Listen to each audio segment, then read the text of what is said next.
Aster DM Healthcare, their GCC investment has been doing well, and they're expecting the Indian business to, of course, deliver strong growth. We're joined by Dr. Azad Moopen, the chairman. Mr. Moopen, thanks so much for joining us. Let's just kick off with the 100% foreign ownership approval by the UAE cabinet earlier in July. How does that impact the company's GCC operations?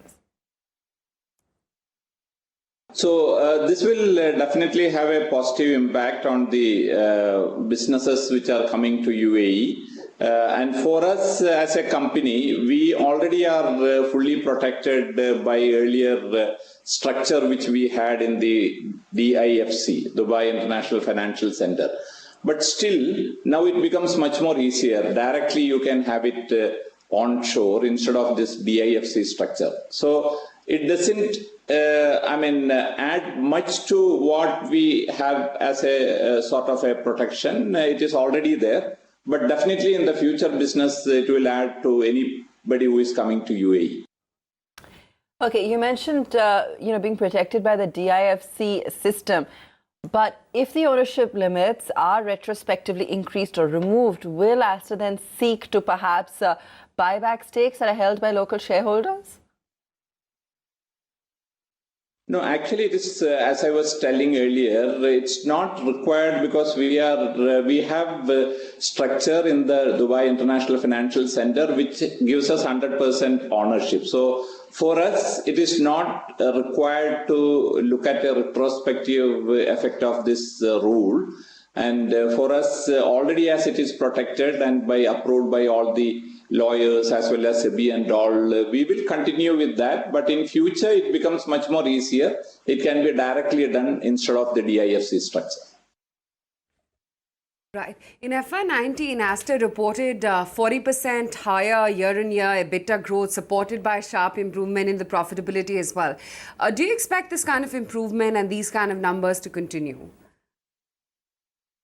When you look at year on year, we expect that there will be what our growth prospects usually is around the 20% is what we see as a growth in EBITDA as well as growth in the revenues. Last year, it has been little more than what has been there because the previous year was lower. So we foresee that there could be around 15 to 20% growth continuously in future years.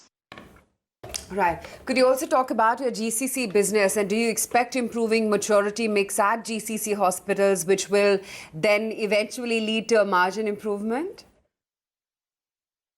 So that is something which is happening because we have been investing into this business, and there has been a capex cycle which is it is going down now. I won't say that it's ended, but it's going down. So now there is the capacity utilization which will increase the margins definitely.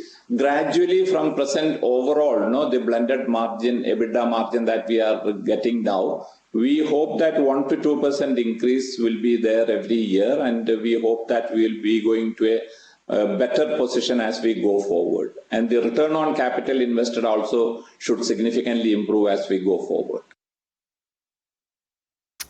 Okay, now in terms of the India business, is the growing presence in large cities supporting the trend in the markets? Yeah, so we have found that is something which is as a large corporate hospital, that is something which is helping us. The hospitals which we started recently has done extremely well. In Bangalore, we started the second hospital, which again is in that format of large hospital.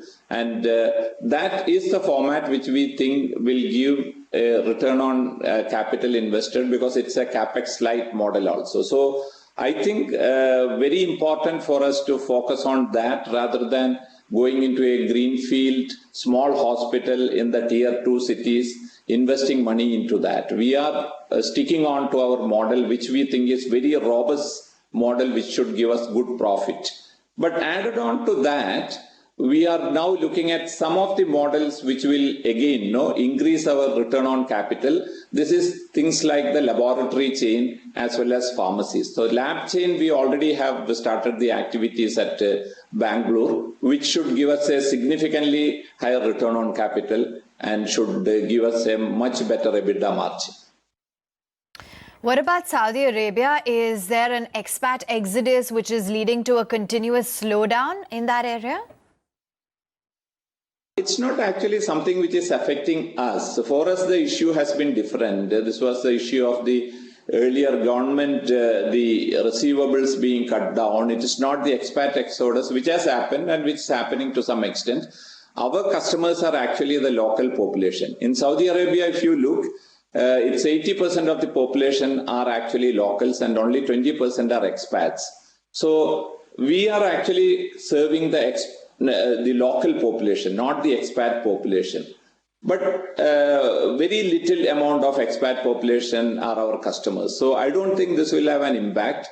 But our business is slowly picking up. It may take some more time for us to go to that level of a double-digit EBITDA, which we hope that we will be able to reach this year.